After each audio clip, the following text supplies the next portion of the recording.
Oops, I've got a typo. Oops, I've got a typo. Still visiting my parents, but here we are. Sorry, I have like a little cold, and I'm hating it. I'm hating every second of it. But like, guys, let's talk about it. People within the Lakers organization are very intrigued by Cam Reddish. Knicks want to protect the first rounder for him. Guys, last week the Knicks reported that they wanted just a freaking second round for him. Now let's talk about it. Okay. Cam Reddish. Why does Cam Reddish? This is another article I'm gonna write, guys. Check out the B-Ball show. It should be in link in the description. And if it isn't, just type in theballshow.com, and that's my website. I write articles there. You can check out all my information there. But still, the website we're still working on. Okay, either way, let's talk about this, and that is the fact that why does Cam Reddish seem like the type of guy that would go to Los Angeles? There's been so many of these types of guys who go to Los Angeles, who go to Boston, who go to like these big market cities. I know Boston isn't a big market city in terms of like you. It is in the NBA, but they go to the championship teams, and you're like, oh, this guy's a washed up former first round pick, and then they have like they don't some fully break out, but I think Cam Reddish would be the type of guy that if he would go to LA.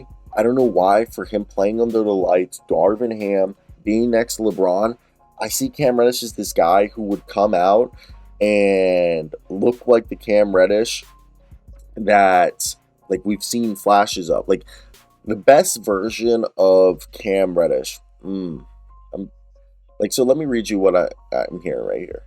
There are people within the This is Dan Woike of the Los Angeles Times, by the way. There are people within the organization of the Los Angeles Lakers that are very intrigued by the New York Knicks forward Cam Reddish, a 6'8", 23-year-old wing who would give the Lakers size on the perimeter, a massive need. He also a former lottery pick, the kind of reclamation project the Lakers have had some success with a player named Lonnie Walker, for example. League sources said the Knicks are seeking a protected first-round pick for Reddish. They sent one to Atlanta in a deal to acquire him, and the Hawks subsequently used it in their trade for Dejounte Murray.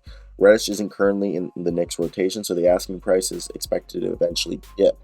The Times contacted rival executives to get a sense whether they thought the Davis injury would make the Lakers more aggressive on the trade market. While there was some hedging, quote, depends on the severity of the injury, end quote, one executive said, an Eastern Conference GM. The majority of personnel people believe that the team would push for a deal. Quote, they're within striking distance and have avenues to improve, one rival executive said, end quote.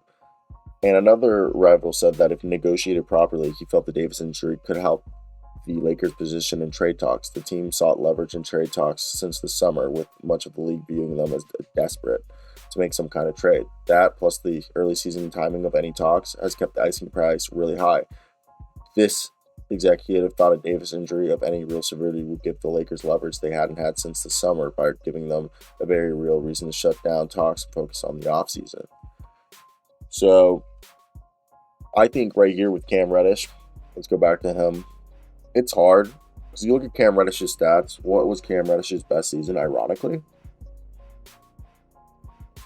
one might say it was right before Atlanta traded him. And maybe I want to pull up his stats, his starting stats. So that's what we're going to do. And I think this is something that will give us more of an idea. And I think it's interesting to look because in his rookie season, okay, if we go back to 2019, which like I know it's like way down the road, but in 2019, his rookie season, as a starter, as a starting forward in 17 games, Cam Reddish, because he also started as a shooting guard, but as a forward, he was a guy who shot 38% on 5 attempts a night, 12.5 points a night, got you 1.6 steals. Yeah, 1.6 steals. This is Cam Reddish is a rookie. 41% from the field, 10.7 field goal attempts.